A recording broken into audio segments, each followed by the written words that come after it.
First of all, I'd like to thank you, Pharaoh and Isak, to come to a collaboration with Drastic Social Talk with Trans Awareness Week.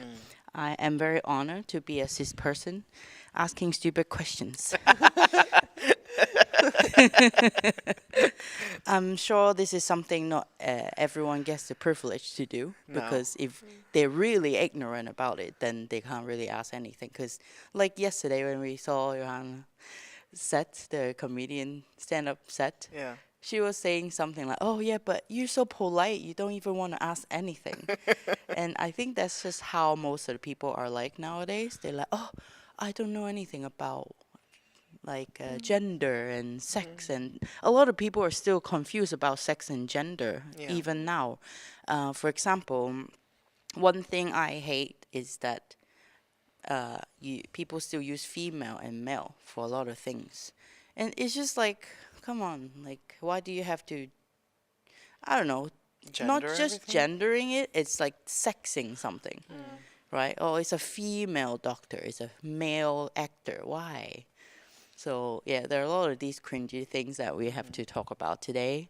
Of course, the stage is yours because it's time for you to rant in front of a cis person also. So now we have three parts. One part is I ask stupid question. The second part is you can rant about things, and then the third part is probably more educational. Yeah. Is that what can we do to like you're giving them a free lesson just to let you know, cis people, if you don't know anything and if you don't Google anything yourself, it's your problem. But now they're here to give you a free lesson, put money in your pocket, okay? So, yeah, here we go. I'm Okay, excited. so first part is the cisgender people asking stupid question. There are a lot of things that are scary to ask for sure. Like if they are very curious about why you are transitioning, then they will not be able to ask anything. So what would you say to that? When they wonder why we transition. Yeah, Hi, you start out with a difficult question. it's a very So the difficult question one. is like, why are you transitioning? Or like, why are you not? Like, Yeah, it's kind so of like I'm this this. person asking Yeah, stupid questions. It's Why are you this is transitioning? natural for me. it's the only way for me to live. Mm. Yeah. That's basically why. So they will say, but what does it mean that you is the only way Ah, for okay, you to okay. live? But we're gonna try to do this in a like an educational way. Yeah, Okay, but so in maybe like a short sentence to Yeah. shut them up and also let them think about why are you asking this stupid question, you know? mm, It's hard. yeah, but it's kind of like when you daydream about your future, or if you're planning your future 1 week ahead, a month ahead, 1 year, 10-year plan, and you make these hopes and dreams and ambitions about yourself, planning the projection of your life, and so on. Most people make pictures in their head where they picture themselves as having this job, achieving this goal, living in this housing, driving that car, having these friends, celebrating their birthday. Like you have a lot of these pictures going on in your head. And if I'm going to picture myself as the gender that I was assigned at birth, there are no pictures. I can't imagine that. If I'm going to imagine that future, it will be with me transitioned. Mm. So that's why I do it, in order to reach to what I can imagine as a future for myself. Mm. What about you, Isak? How do you put this for people who wants to understand or just wondering? I mean, I do this exercise for cis people to understand how it would feel, like to get like a little taste of how it is to be trans. So if you close your eyes and then just imagine that you are in your bed and you probably have your dog there, and then you wake up and then you probably stretch or do things to get out of bed to wake up.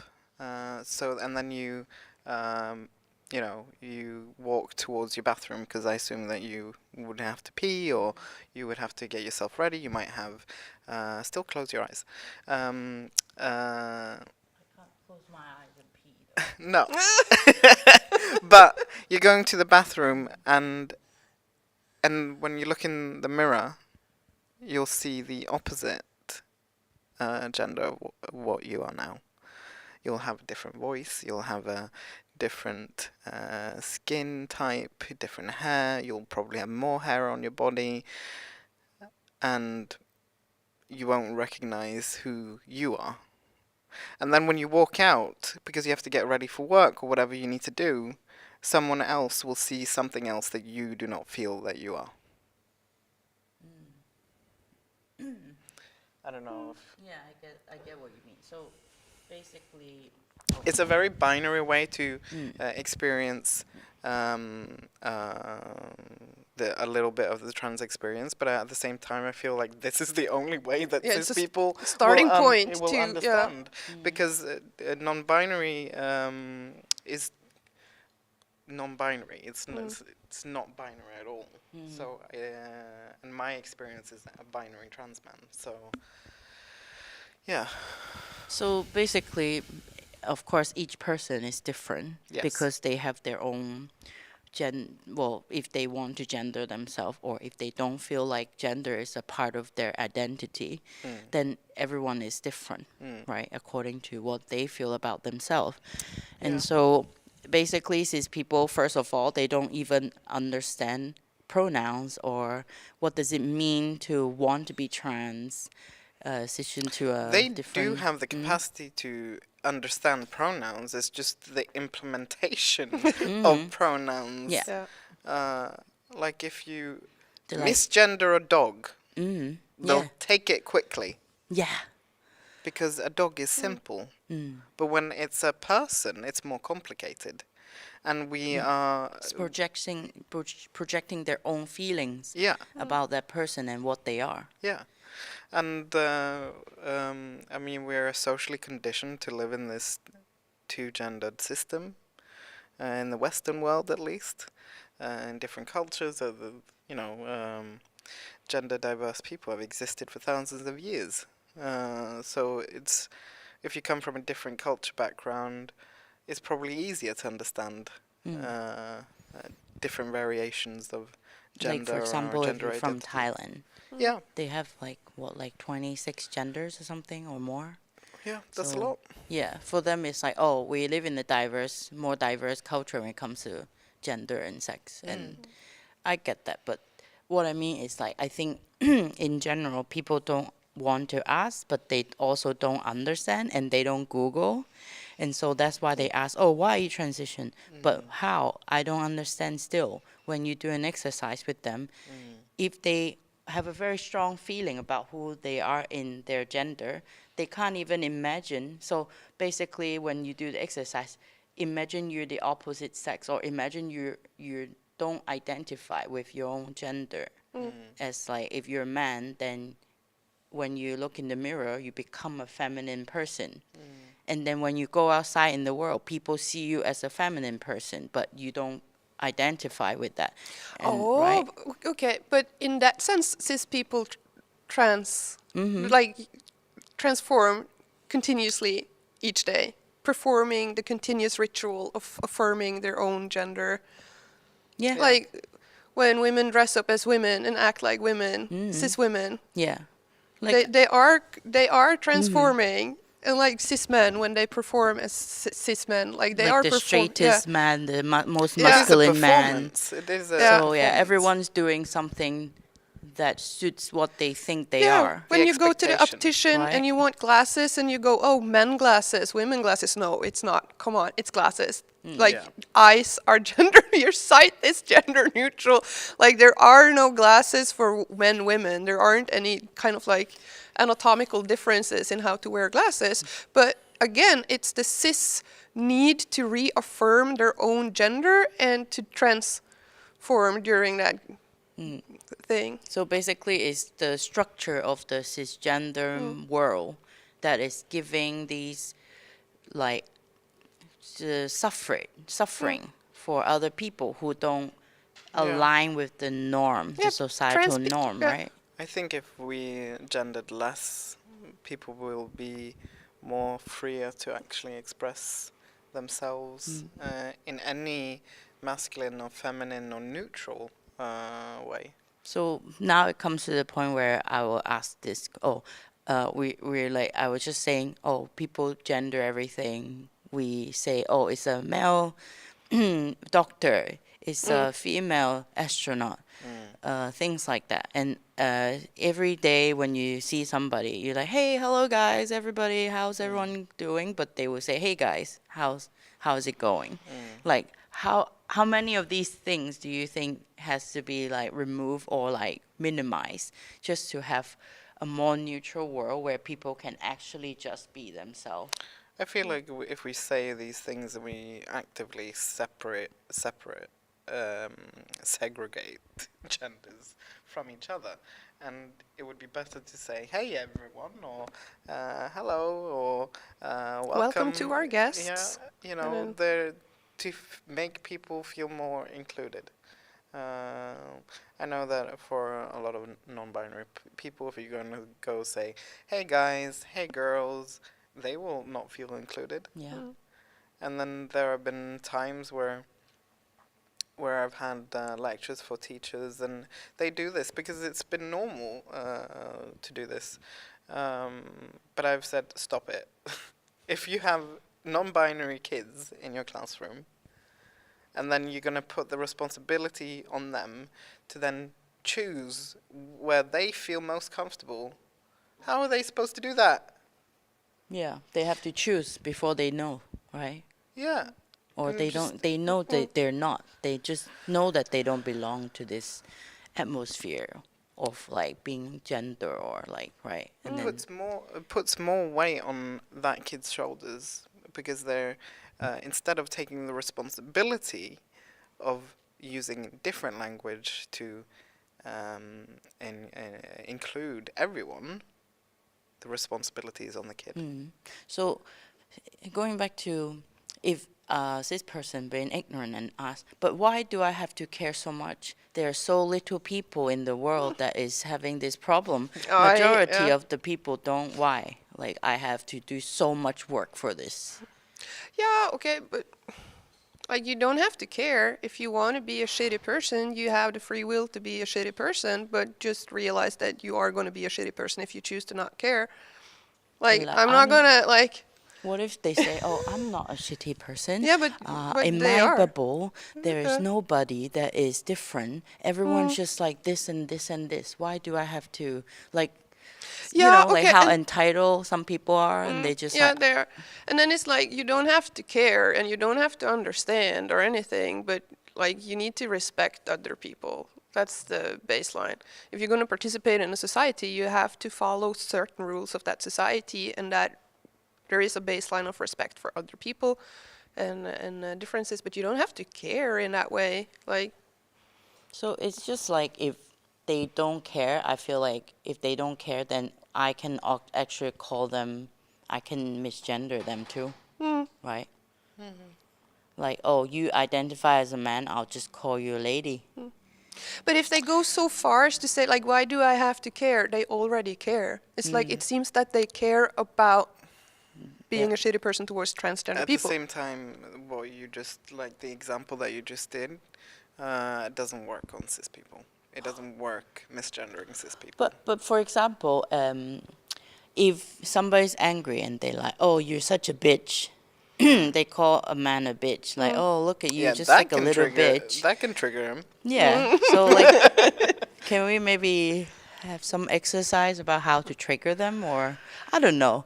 Like, is it the world that we're living in? Like, I mean, I will not put myself in an unsafe situation, Yeah. so I will not just randomly call someone a bitch because they've been rude to me. I'll just like not engage and, yeah, walk away. basically. Yeah. I'll do that job. I'll be the cis person holding, feel free you to do know, that. like fighting these stupid people. Yeah. Yeah. So, okay, thanks for all the tips. Yeah.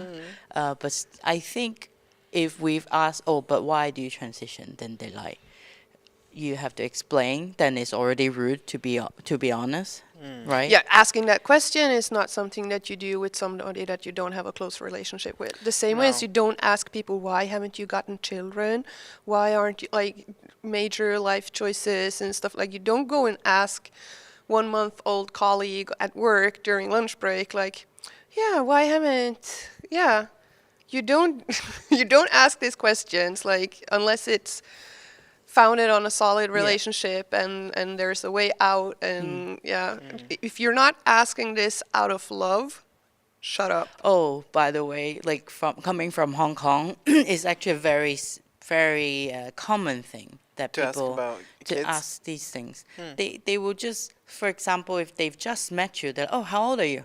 Oh, you're 30 something. But didn't How you- many Are kids you do you getting have? married? But didn't Like, you are just single? say No? that out of respect you want to like cut down the time? Mm-hmm. So you do Yeah, not waste but time. of course these are like the socializing thing Yeah. they use. Yeah. I guess a lot of people actually use these as socializing tools. I think it's quite right? normal. Like, okay, they'll ask, "Oh, do you have a boyfriend or a girlfriend?" Or like, It's more like I feel like because we live in a world that has been very straight in many ways, we have to put things in boxes.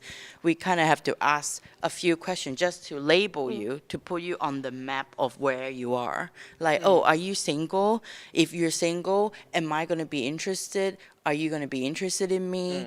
If you're like straight or you're gay, like do I get a chance, or like a lot of these things. Oh yeah, but this has to do with the cis-hetero perversion to do. Like, if you meet somebody of the opposite gender, they immediately become a potential partner until proven otherwise. It's like this super horny way to socialize with Right. other people. But I had this discussion with my mom because I had some friends over. And then my mom is sweet and lovely and everything, very social, outgoing, wants to get to know my friends and start bombarding with questions.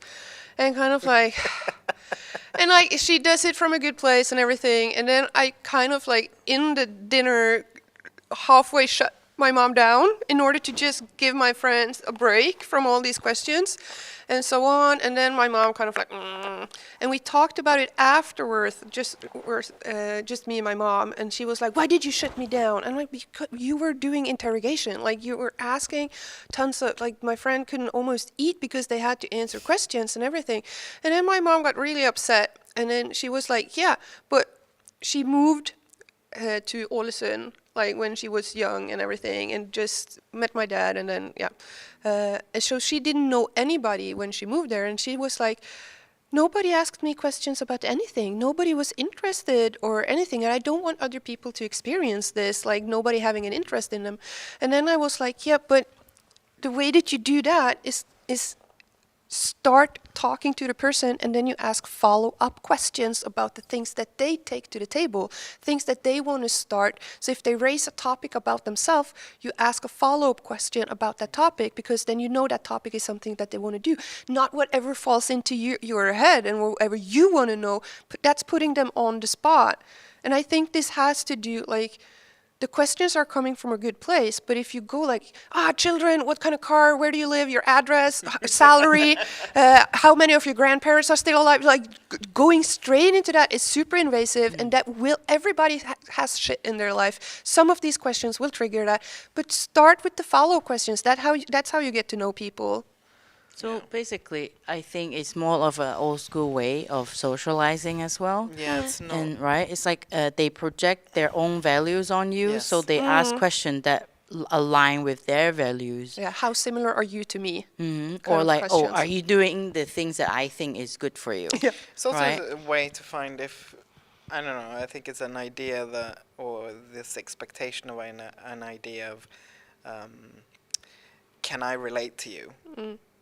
And if you answer these questions, then I'll evaluate if I can relate to you or not. Yeah. What if they can't relate and they just... Actually, I think if they can't relate, they will... If they're curious enough, they will ask more in a nicer way. But if they're like, oh, but why? Why don't you do this? Why aren't you doing this? That's rude, right? That's like also how you're saying... you bombard them with a bunch of questions. They're all the values the person wanted, and if they don't have that value, then they're like, oh, but why are you not doing this? Blah blah blah. It's like it's almost always like a more experienced person. They will say, oh, I know more than you. I need to tell you what you need to do, kind of thing, right? And Or I know you better. Yeah. But it also has to do with like media and how documentaries are made about othered people, like documentaries about specific people, interesting people, or people with a condition or a lifestyle or anything. Documentaries are super invasive and kind of like super unfolds the person and gets super personal and everything. So then And not necessarily. document I was just going to shoot in, not necessarily in the way that the person would want to portray themselves. Yeah. It's just the interview or the Social suffering porn kind of thing. Yeah. And then especially documentaries about transgender people have not been very good. Like talking about things that are super personal that maybe shouldn't be mentioned or shouldn't be mentioned in this way, and kind of like making it out halfway like a freak, halfway like somebody that is mentally ill, and it's always kind of like victim, and kind of like, oh, you need to be super dysphoric, you need to do these surgeries, you have to have a tragic background and everything. And if that's the representation that is given over and over again, even if it's a cis person that wants to learn, if they start out with these documentaries and what kind of questions are asked in the documentaries, they think that's a green light to ask this to the first or second or any transgender person that they meet. And that's not how it works. Like, you wouldn't documentary about eating disorder and then you meet somebody with an you wouldn't start asking the questions like they ask in the documentaries. But there is something going on in social intelligence and emotional intelligence that just malfunctions for most cis people. Yeah, I think it's really just like the history of how knowledge are being carried, or like maybe if we think about the way journalism goes on, it's maybe almost from a cishet men's point of view, right? Because they're the one who started writing about these things, investigating people's life and stuff, and so they come from that point of view, right? And so if I have to say, maybe now it's time to change that narrative as well. When it comes to journalism, when it comes to interview, documentary, is that maybe if you are interested in a person and want to know about their life, it will be coming from what they want to show people, right? I mean, I think we all know that oppression sells, racism sells, transphobia sells, all of these things on systemic level, but also all the way down to an individual level, it will sell more. And that's why journalism and the media represents marginalized or minorities in these ways. I used to think that sex sells when it comes to like making money. But now I don't think it's the only way to do it. Yes, you can do OnlyFans or something, but you can only go so far by just showing your body. Because like there are so many millions of people doing the same thing. How do you become different? It's actually being yourself and like just show people who you are really, right? So I believe there's a power in how we can change the way things work as well. Is if we think it's a systemic way that things work, we have to come back or come up with something completely new, or like the other way around. Like I would say there's like a pyramid, right? If there's a pyramid, we will come back with a kind of like a reverse pyramid, and put something on the top down, like something very joyful, very like just celebrating ourselves on the top. So I think like this is the end of the cis people asking stupid question, but more like talking about joy. I think talking about joy, relaxing, sleeping, like all these resting thing, it's more like the way we can combat this society, right? Yeah. What do you think? Yes, I think that that's probably a good idea. It's just a lot of work. A lot of work to have fun and joy? No, a lot of work to like, because in societal structure, they want to keep it that way. But I do agree that I want to show the joy and the emotion it is when I want to show the entirety of the emotional spectrum. Yeah, you're not just one identity, you're everything about you. If people want to like gender you or misgender you, it's because they want to put you in a box, but Yeah. you're way more than that, Yeah. right? And so like, for example, you make music about what you desire or things that you want to do, Yeah. right? Farah, what about you? Do you do something that... This is one of the reasons why I love my job, because I'm a personal trainer and a group fitness instructor, and every time I have a group class I always present myself. Hi, my name is Veru, I have they them pronouns, and we are going to work out together for the next 45 minutes. And almost always the whole room is cis people, but they are looking then at a trainer up front that is transgender. They are looking at a trans body doing workout, doing physical exercises, and then me using my body and my voice in order to tell them what they are going to do, how they're going to move, when, how many, and so on. And I think that is a very good learning space and a very good representation for people to kind of like, oh yeah, but my instructor is trans, or my personal trainer is trans, and Yeah. is I guess is coming from a more confident way and comfortable way, a place where you are right now to be who you are and be confident about putting yourself out there so that you can kind of like represent for some of the people who cannot speak, who don't have a voice, and like living authentically and just doing the things you love is actually the best way, right?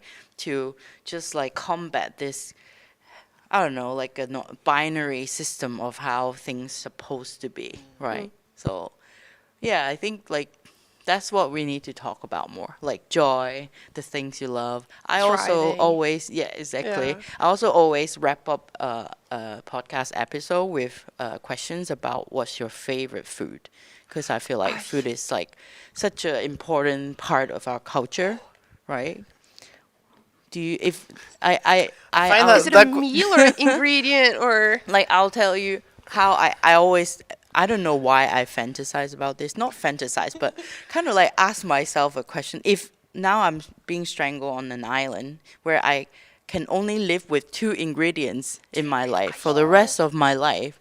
That's so hard. Yeah, exactly. But I was like, Disregarding okay, maybe nutritional 3. value. Yes. Yeah, Like, exactly. okay, yeah, okay. I was like, maybe 3. In my mind, it was cheese, avocado, and bread.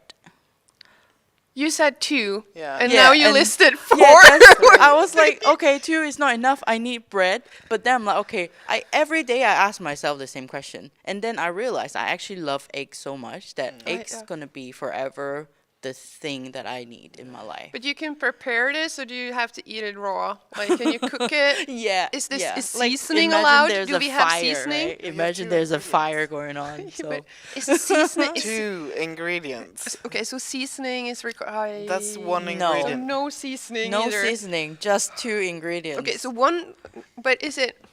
So if I say licorice, does it has to be licorice root, or is it like Yeah, licorice? licorice root.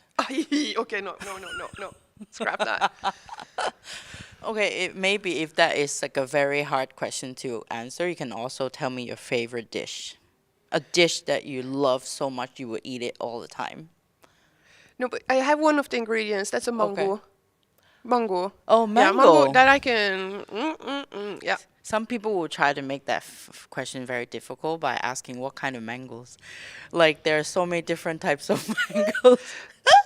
I The have. one that I you have. can buy. Yeah, the one Yeah, in the okay. store. I've tasted Pakistan mango, and they are superior in taste, but they are too sweet in order to eat in quantum, like in volumes. So Yes. it has to be the typical mango that you get in Norwegian stores.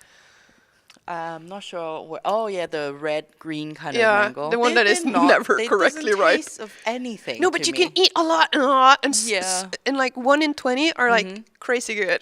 Are they like not a lot of sugar in there? I don't know. I have I no think they idea. have It's less just sugar than the mangoes in Hong Kong is actually very popular. It's a Filipino mango called Alfonso mango.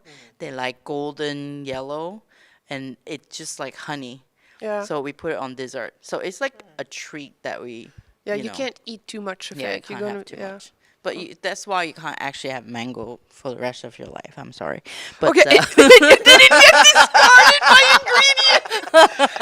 Ay, ay, ay. Okay, what about you, Isak?